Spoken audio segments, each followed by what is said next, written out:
Son las 9:43 de la mañana, ya está con nosotros el doctor Alfonso Zambrano Pasquel, tu tocayo, don Pocho. Sí, mi tocayo, le tengo enorme cariño, respeto y admiración. Mi profesor.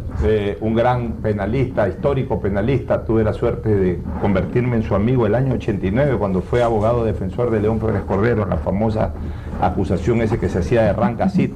Lo manejó brillantemente Alfonso Zambrano, y de ahí ha sido un hombre que ha formado a millares de abogados y de penalistas en este país, así que es una de las voces autorizadas para hablar sobre temas Vamos penales. de una al grano, porque en estos días, Alfonso, un saludo, vamos a tener un tema que es constitucional penal, ¿no? El constitucional lo hemos hablado, el penal, que es la Constitución, establece que los causales de juicio al presidente tienen que ceñirse a los delitos previstos en el artículo 129, que básicamente de los que probablemente se le acusa son concusión, cohecho, peculado, porque traición a la patria es enriquecimiento ilícito también incluye.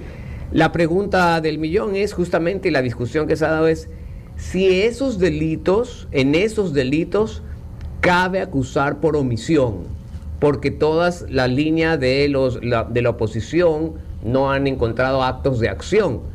Pero entonces hay unos que dicen, no, por omisión también puede juzgarse cohecho, peculado, concusión, enriquecimiento ilícito. ¿Cuál es su opinión, Alfonso? A ver, agradecido con el tocayo Pocho Jar y con el profesor de Tomaso, que tiene una dualidad. Fue mi alumno y después fue mi profesor en constitucional. Esto es increíble. A ver, mire, este tema de un eventual juicio político, digo eventual, vamos a ver qué pasa al final, va de lo penal a lo constitucional. Y solamente en tip brevísimo, la Constitución de 1929 de Ecuador permitía, por el acto de desconfianza, censurar a un presidente, donde no había control de constitucionalidad.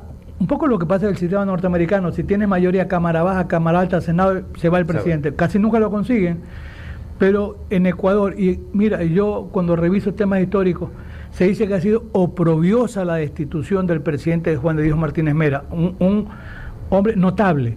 ¿Y quién lideró? Gran médico. Claro, médico, sí, y además había estudiado Derecho.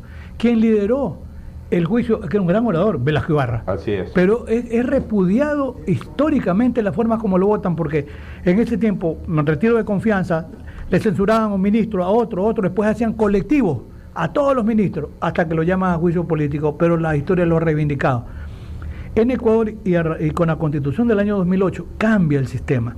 Y hay un control constitucional que es importantísimo, y yo sostengo que hasta hoy no se le ha dado la importancia que tiene referida a la imputación penal. Mira, y esto para poner las cosas en claro, se dice, es que alguna vez dijo la anterior Corte que había que someterlo a proceso político en su momento el vicepresidente Glass. Sí, pero hay una diferencia notabilísima. Allí la Corte Constitucional autorizó el procesamiento político del delegado, no del delegante. ¿En qué sentido Glass era delegado y no delegante? Porque Glass era nombrado por el presidente Correa. Para manejar las áreas estratégicas. Claro, lo delegó para el manejo, igual que ahora. O sea, con ese símil sería suficiente para decir, veamos el precedente, más allá de que el profesor de Tomaso, que es un buen constitucionalista, sabe que los precedentes no siempre son obligatorios. Depende si el caso es exactamente igual. Y aún esta Corte y la penúltima Corte se han apartado de muchos criterios, porque una Corte puede decir, aquí hay un precedente, ¿verdad? Pero yo me aparto por estas razones.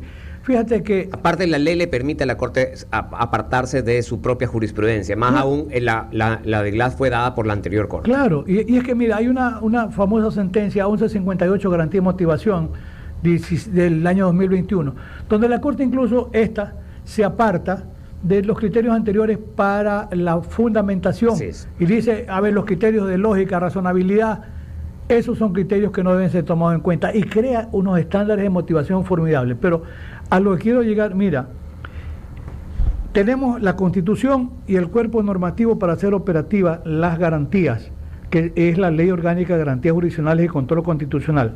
La Constitución es el 2008, 2009, la Ley Orgánica de Garantías. Y algo que, mira, la Ley Orgánica, que es lo que yo digo, bueno, ¿y cuál es el camino? El 148 que establece el dictamen, y los 3 días y el juez ponente, pero hay tema importante, el numeral 2. Pero primero dice si la solicitud ha sido propuesta en conformidad con la Constitución. Entonces, pues, eso está es bien, la firma, está bien redactada, tantas firmas, las causales. 2, y yo lo tengo en negrita apuntado, si en la solicitud se singulariza la infracción que se le imputa. La singularidad. Ajá. Y algo más.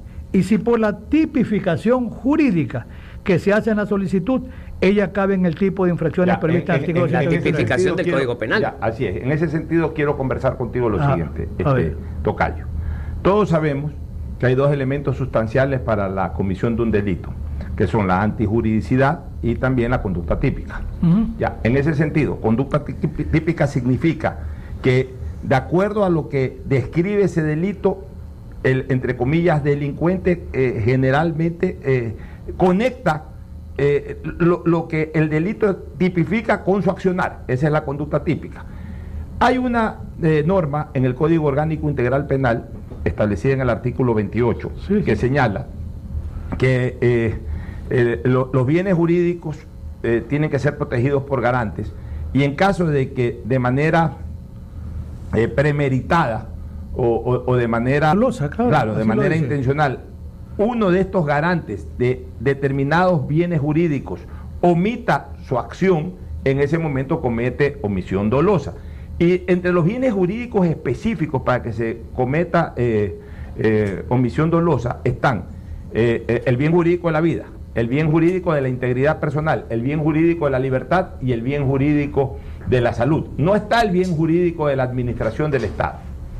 Entonces, al no estar, no concuerda la conducta típica de una omisión dolosa con el delito de cohecho o con el delito de concusión. Por ende, a simple revisión en la singularidad del delito, aquello debería ser objetado por la Corte Constitucional, porque es lo mismo que decir que el presidente ha cometido cohecho o concusión porque salió en un carro y atropelló a una persona. Mira, hay que recordar que para administrar justicia en general, incluyendo la constitucional, hay que acudir a las fuentes del derecho, a la ley, a la doctrina, a la jurisprudencia. Esa disposición del artículo 28, que yo conozco, que se dice omisión dolosa, tiene severos cuestionamientos, porque yo te planteo que no es este el punto. ¿Qué pasa si un funcionario público sabe que su subalterno se está llevando recursos? Se lo dicen, ¿verdad? Y él omite dolosamente, ¿verdad?, poner en conocimiento.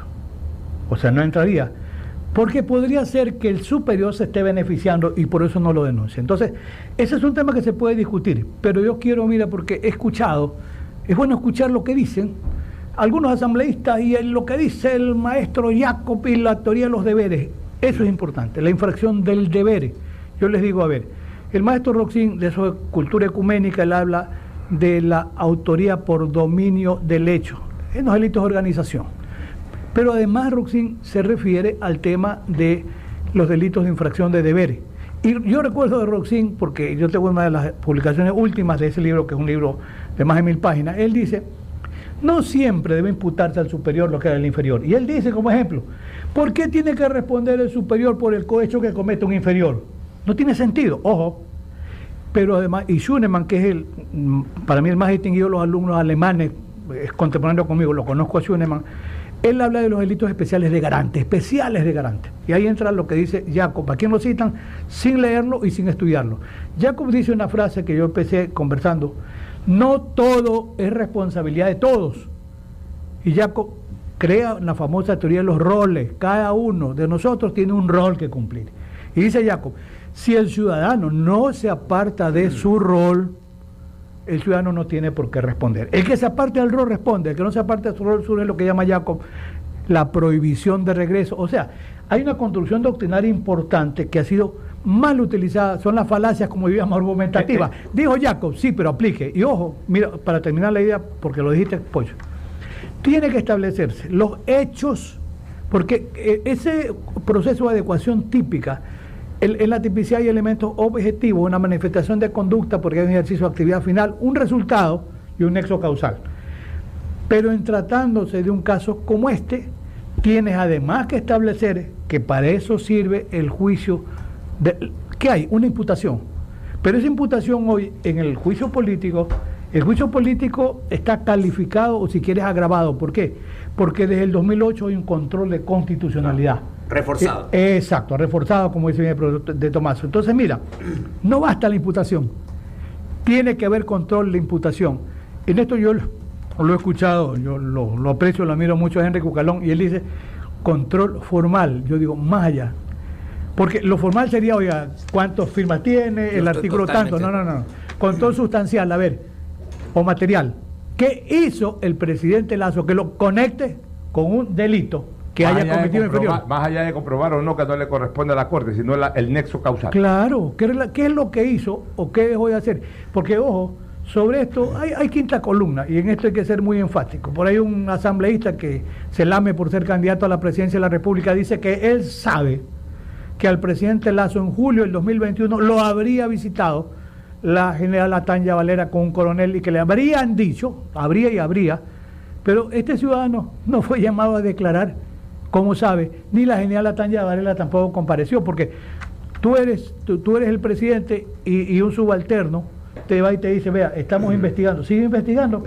Pero no ha dicho, oiga, archívelo, tanto así que la investigación después se archiva, por petición de la policía, porque no tenía más elementos, pasa el filtro de la fiscalía y un juez. Mire, ¿qué tiene que ver el presidente? Voy a ser infidente porque este es un tema noticioso, que sería gravitante en esta situación que se está discutiendo.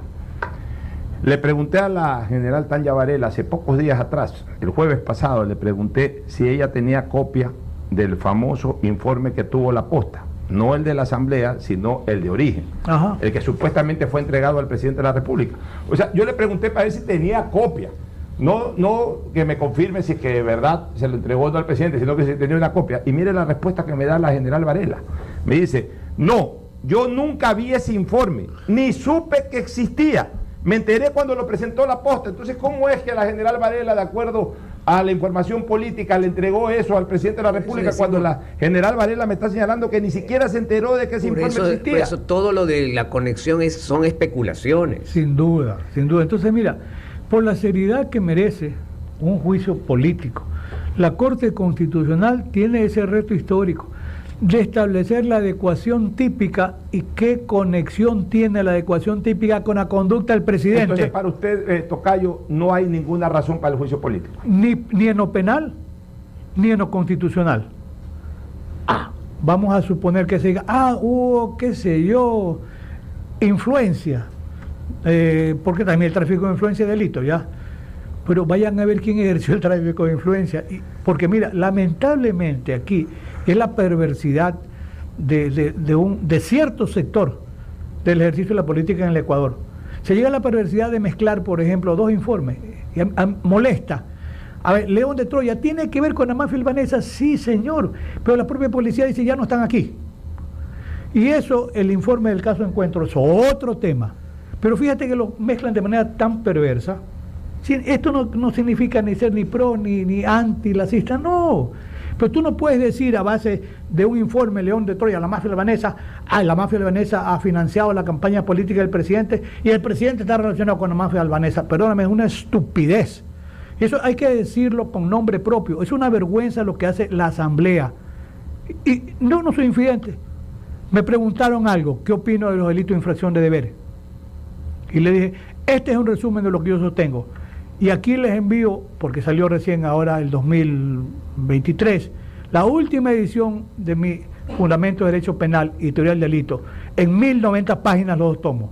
En la página 300, tengo memoria electrónica, gracias a Dios, en la página 341 está el capítulo 20, la autoría por dominio de organización, en la página 341, el capítulo 21, los delitos de infracción de deber. Por favor, lean.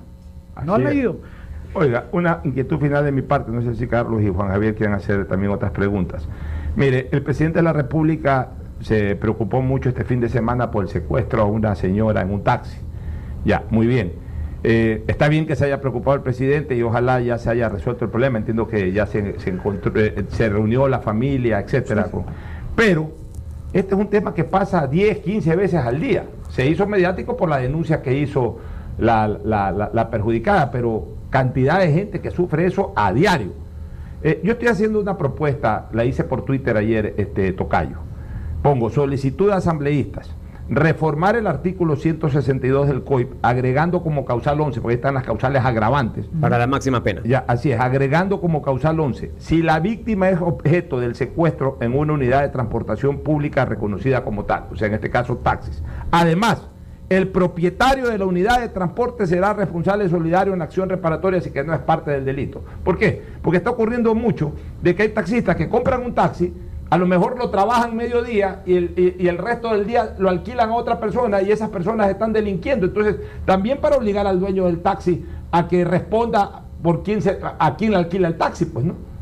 Mira, una última inquietud, doctor. Aquí dice un oyente, Mauro Andino dice que en lo político no necesariamente tiene que aplicar la ley o algo así, entendí de lo que dijo en Teleamazonas. Sí, pero el doctor Mauro Andino es constitucionalista, yo no sé cuánto sabe de penal. Simple y sencillo. Respondido. Bueno. Y sobre la pregunta que le hice.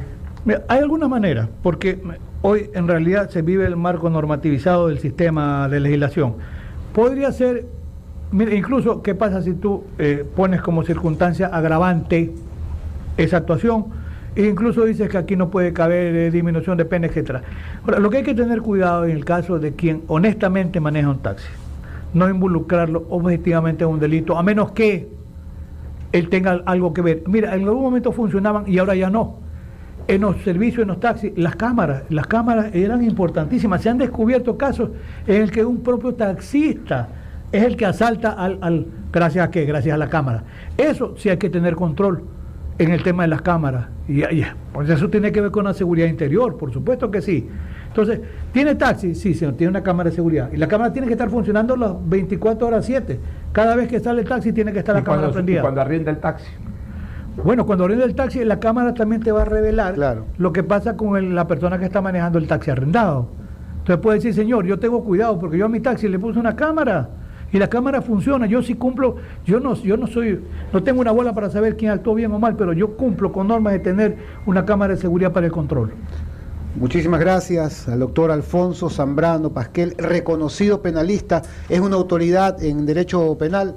Gracias por darnos luces. No, a ustedes como siempre, gracias por la invitación. El tiempo es maratónico, pero muy reconocido, como decía el maestro Pedro Vargas, ¿no? Un corte y empezamos con la parte final de este programa.